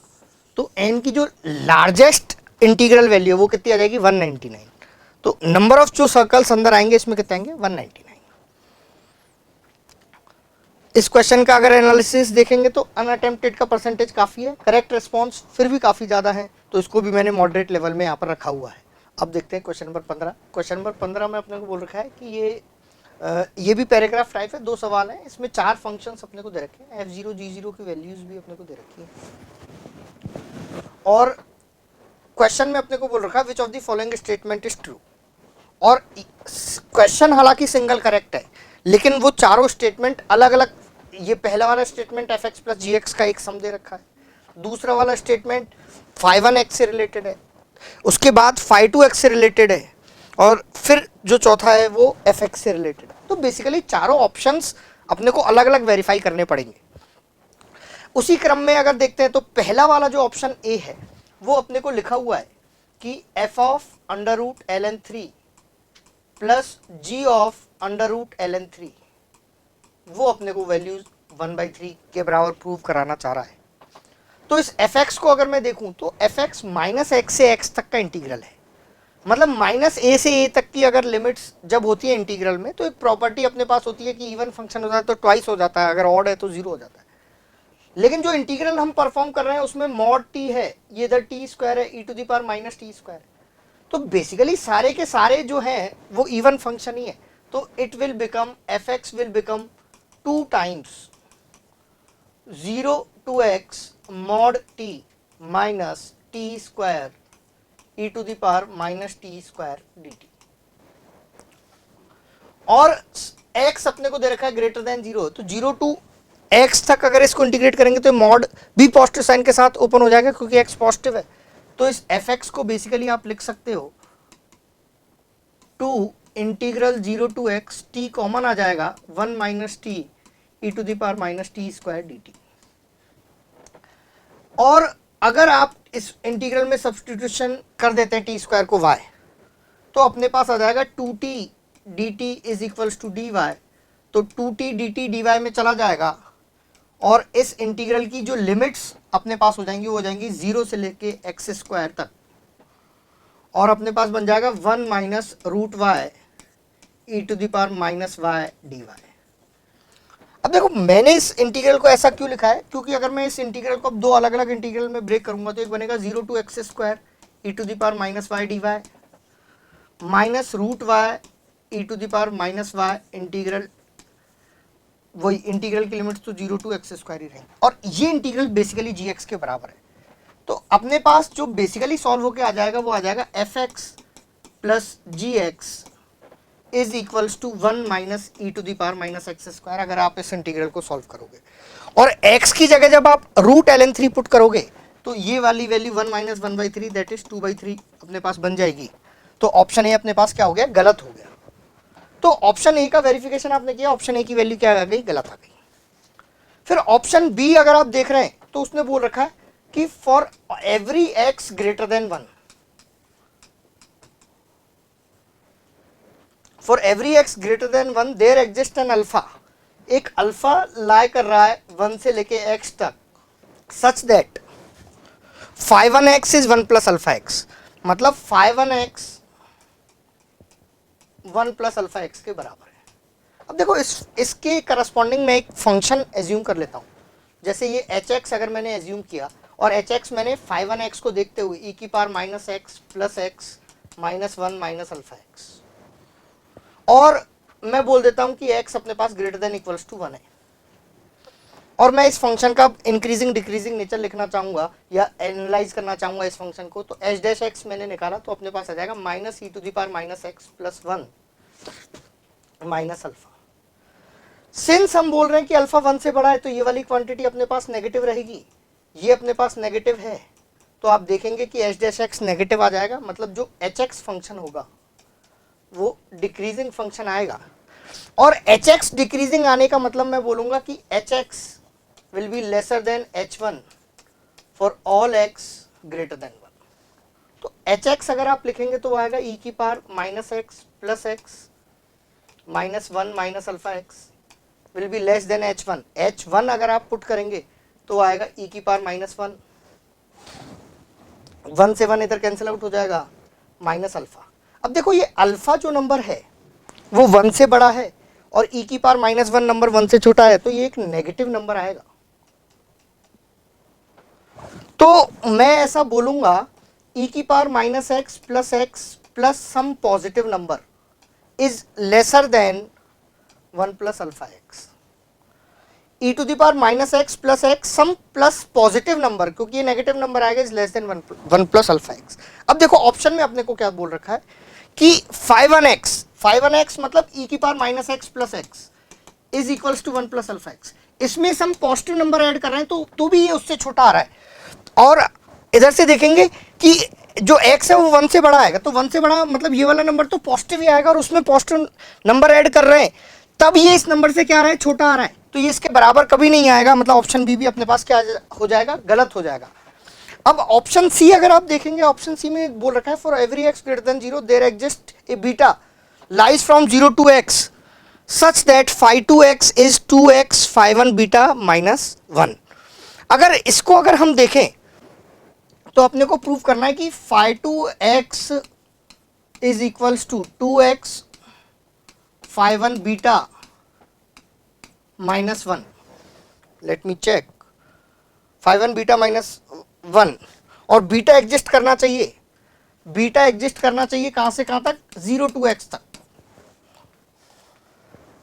और x अपने को दे रखा है it is greater than 0।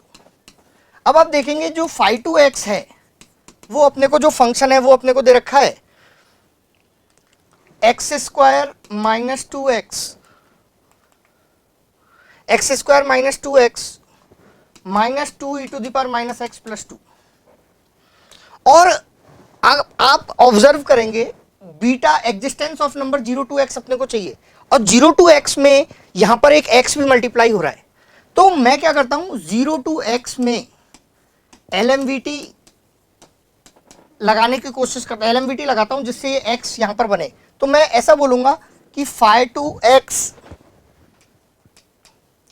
Minus phi 2 0 upon x is phi 2 dash lambda and lambda lies from 0 to x।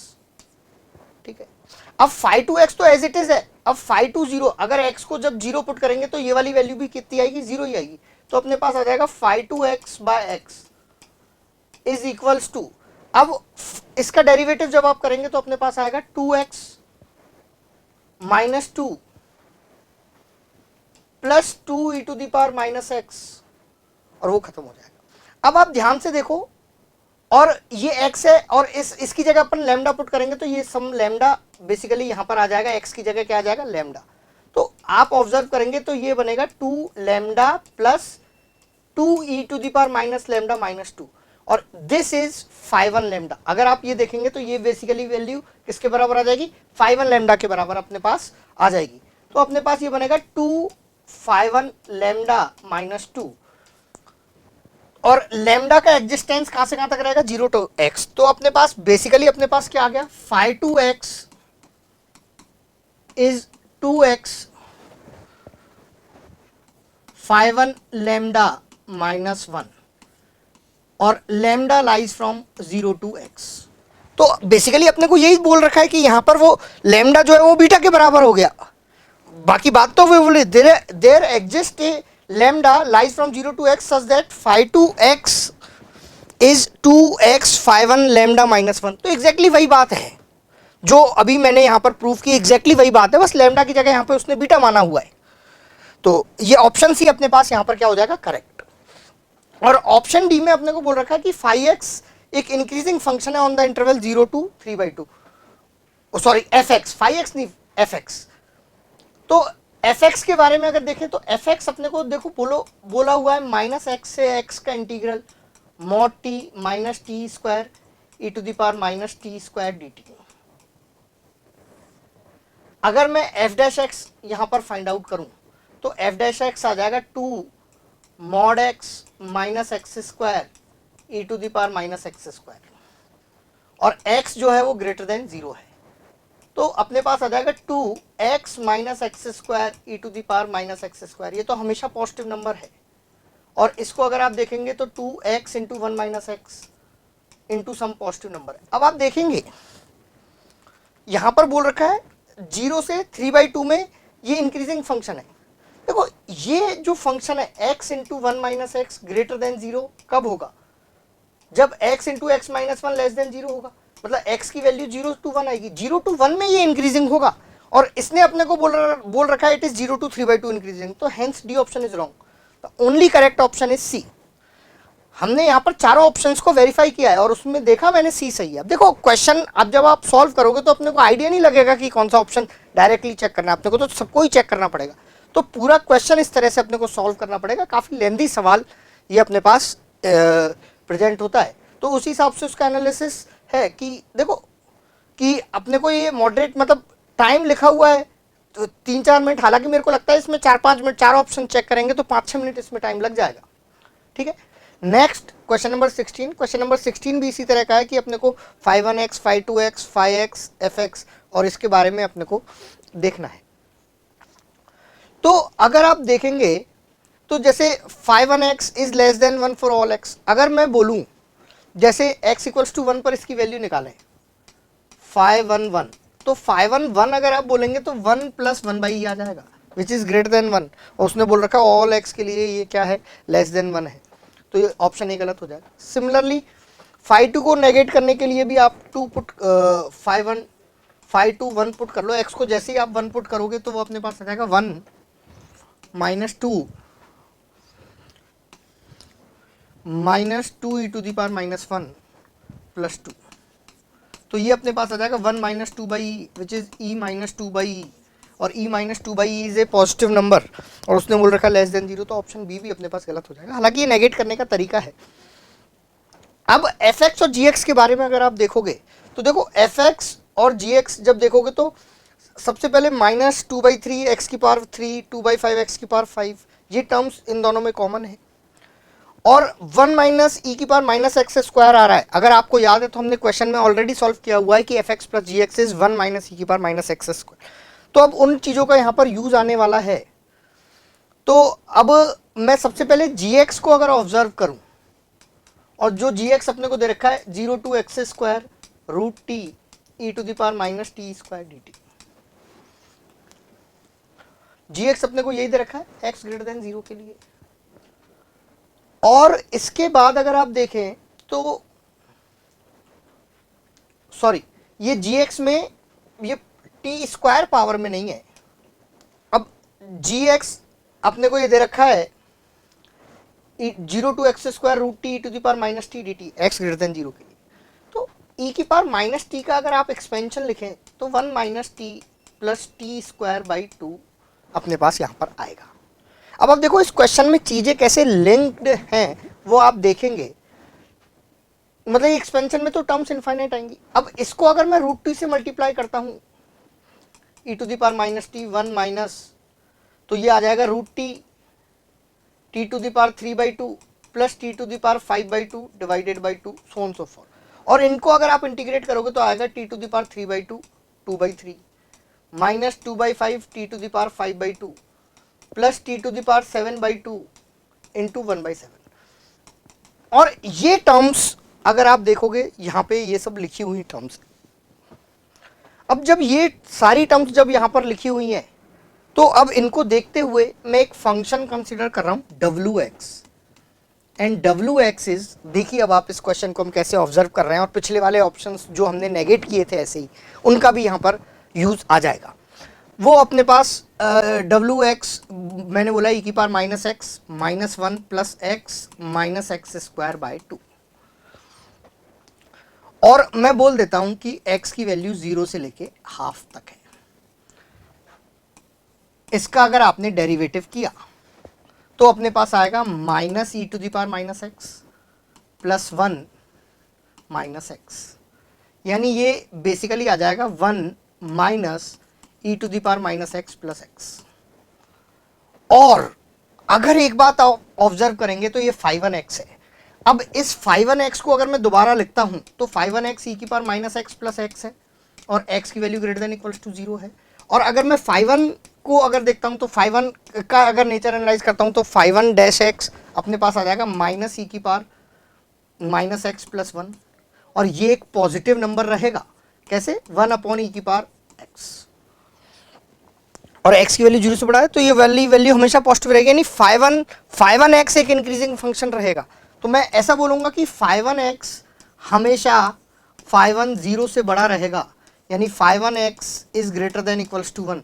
और अगर आप ये देखोगे तो यहाँ ऑप्शन ए में it is less than equals to 1 दे रखा है, और अपने पास यहाँ ग्रेटर देन इक्वल्स टू 1 आ रहा है, यानी ये वाली क्वांटिटी 1 से बड़ी आ रही है, मतलब ये वाली क्वांटिटी 1 से बड़ी आ रही है, मतलब जो wx फंक्शन है वो बेसिकली डिक्रीजिंग फंक्शन रहेगा। wx फंक्शन बेसिकली कैसा रहेगा, डिक्रीजिंग फंक्शन रहेगा। मतलब ये जो wx फंक्शन है it is less than w0, less than equals to, और wx अगर आप देखेंगे e⁻x -1 + x -x² 2 is lesser then और इक्वल्स टू 0। अगर आप पुट करेंगे तो 0 पुट करने पर ये वाली क्वांटिटी 0 आ जाएगी, यानी e⁻x is less than 1 - x -x² 2, 1 - x + x² 2 for all x lies from 0 to ½ और अब ये e⁻t, अब इससे √t मल्टीप्लाई कर दो, ये 0 को अगर यहाँ इक्वालिटी लगाई हुई है तो यहाँ भी इक्वालिटी लगा दो, और अब आप देखो इस इक्वेशन को अब आप सॉल्व करेंगे तो t(e⁻t) will be lesser than or equals to √t(e⁻t) is lesser than equals to √t minus t⁻3/2 plus t⁵/2/2। और इसको अगर आप इंटीग्रेट करना चाहोगे कहां से कहां तक,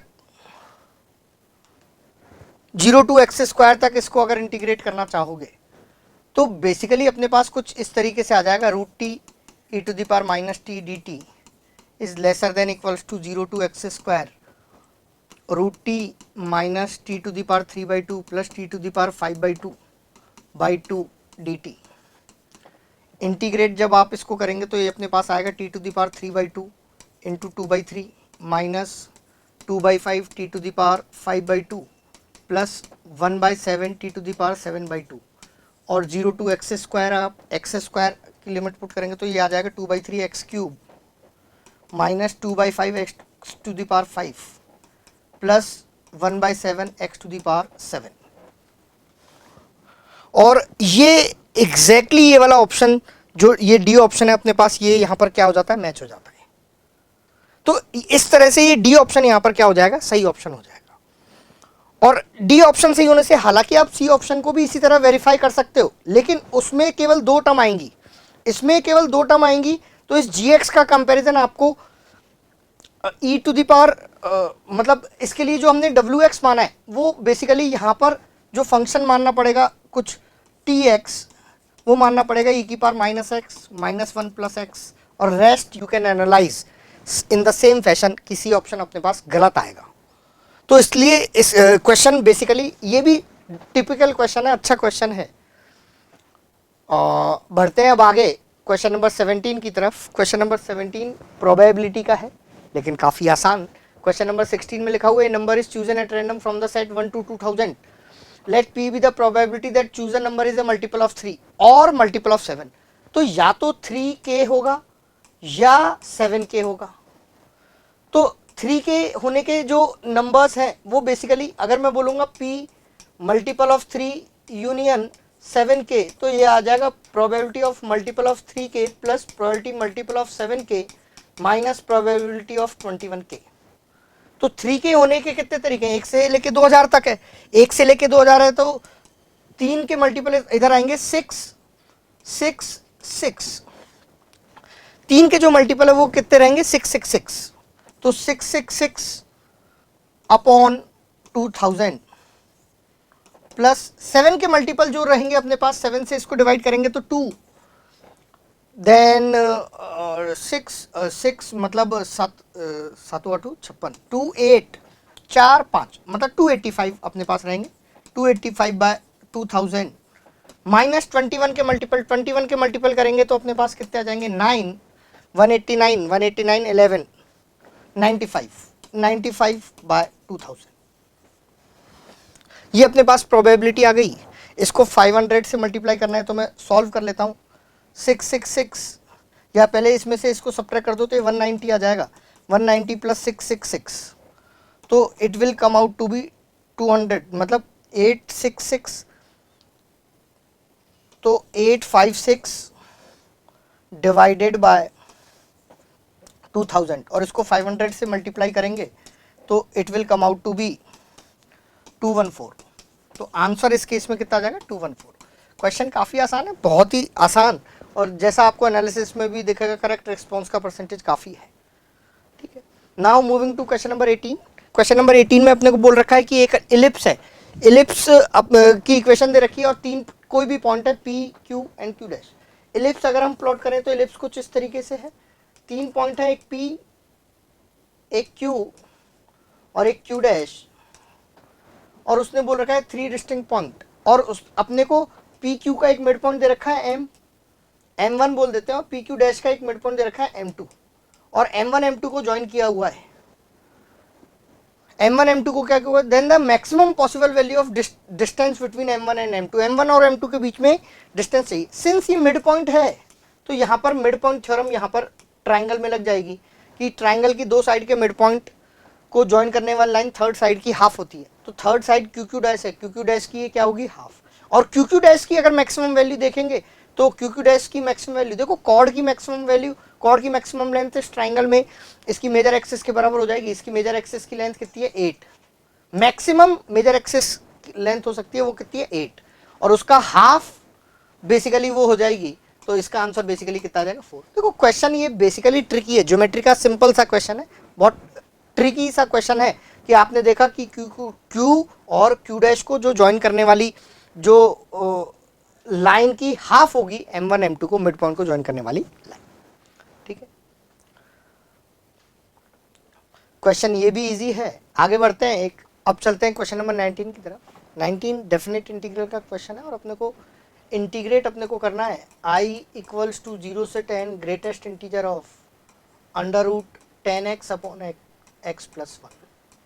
अगर आप इस अंडर रूट के अंदर वाले नंबर को ऑब्जर्व करेंगे तो अंडर रूट के अंदर वाला जो नंबर है 10x अपॉन x प्लस 1, और इसको अगर मैं fx मानूं तो बेसिकली ये अपने पास आ जाएगा 10 माइनस 10 अपॉन एक्स प्लस 1, और इस एफ डैश एक्स को अगर आप इंटीग्रेट करोगे तो 10 अपॉन एक्स प्लस 1 का होल स्क्वायर। ये फंक्शन एक इंक्रीजिंग फंक्शन आएगा, इंक्रीजिंग फंक्शन आएगा।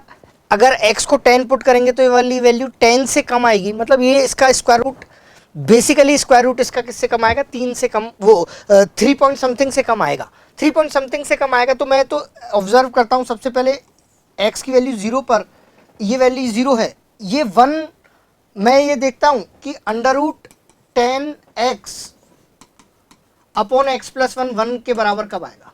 तो 1 के बराबर आने के लिए अब स्क्वायर कर दो, तो 10x is equals to x plus 1, तो अपने पास आ गया 9x इक्वल्स टू 1, x की वैल्यू 1/9 आ जाएगी। x इक्वल्स टू 1/9 पर ये 1 आएगा तो 0 से लेके 1/9 0 dx हो जाएगा।